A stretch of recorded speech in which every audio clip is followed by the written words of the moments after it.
Clerk will designate the amendment. Amendment number 4, printed in House Report number 112-485, offered by Mr. Rohrabacher of California.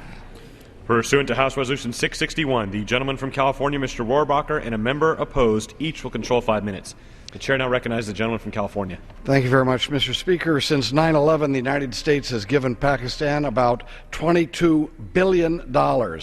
That money has served only to embolden Pakistan's government to maintain the brutal repression over its own people and to continue its blatant support for terrorist attacks on neighboring countries as well as attacks on American troops in nearby Afghanistan. My amendment would cut off all aid in this bill designated for Pakistan. It would end the charade that we are buying cooperation in the ongoing struggle against terrorist forces in South Asia. Pakistan isn't with us in a war against terrorism. They are at war with us. Pakistan, at best, is a war profiteer, collecting a ransom from taxing our military supplies that pass through their country, which for the past 6 months, by the way, they have closed to resupplying our forces in Afghanistan. They are laughing all the way to the bank. Of course, the Pakistani people will never see any of that money. The corruption in Pakistan itself is reason not to give aid to them, which they will then pilfer. Furthermore, they use their military power to butcher the Baluchis and others who don't want to be under their corrupt thumb.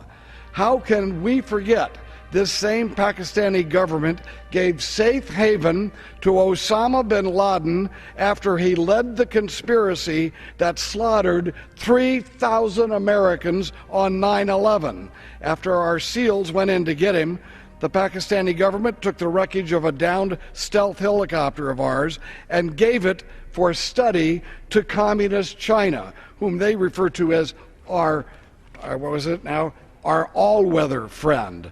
The Pakistani government has gone so far as to arrest and imprison without trial Dr. Afridi, the doctor who helped us gather the intelligence that located Osama bin Laden in the nest that this Pakistani government had provided him right there in Pakistan. The Pakistani government threw him in jail and are talking about trying him for treason for the good deed that he helped us in bringing to justice the man who slaughtered 3,000 of our citizens. And we can continue to give money to these people even as we ignore the suffering of Dr. Afridi, who is in prison now, languishing in prison, and all of us are forgetting this hero? We have lost almost 2,000 Americans who defend our country as part of Operation Enduring Freedom. Most of those deaths were due to Pakistani-inspired and supported insurgents. How much more does the Pakistan government have to do before we quit giving them our money? They are playing us like fools while murdering our soldiers, and yes, we are acting like fools for giving them this money despite that. We should have quit bankrolling this rotten regime a long time ago. My amendment would do just that. The Pakistan government is a terrorist government that murders and even attacks its own people like they are in Baluchistan. They are a pro-terrorist, radical Islamic clique that rules Pakistan. They don't deserve 1 penny from us to help them in their dirty deeds, and I would ask support from my colleagues, and let's finally stand up. If we need an ally in that area, let's go to some people in that area that want to be our friends, perhaps the Indians. I reserve the balance of my time. एक हुआ जी Usama bin Laden को इन्होंने American ने आके अब्टाबाद में मार दिया, शहीद कर दिया।